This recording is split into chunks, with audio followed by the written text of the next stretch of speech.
চাকরিহারাদের সঙ্গে বৈঠকে মুখ্যমন্ত্রী। সুপ্রিম কোর্টের নির্দেশ মেনেই এই বৈঠক হবে জানালেন মাননীয়া মুখ্যমন্ত্রী মমতা বন্দ্যোপাধ্যায়। আজ মঙ্গলবার বিকাল 5টায় এই বৈঠক অনুষ্ঠিত হতে চলেছে এবং এই বৈঠক কিন্তু সাংবাদিকদের সামনে সরাসরি এই বৈঠক হতে চলেছে, সাংবাদিক সম্মেলন হতে চলেছে।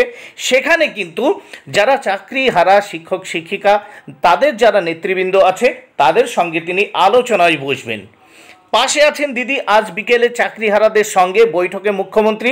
আজ মঙ্গলবার বিকাল 5টায় এই বৈঠক হবে। শিক্ষক শিক্ষিকাদের সঙ্গে আলোচনায় বসবেন মুখ্যমন্ত্রী মমতা বন্দ্যোপাধ্যায়।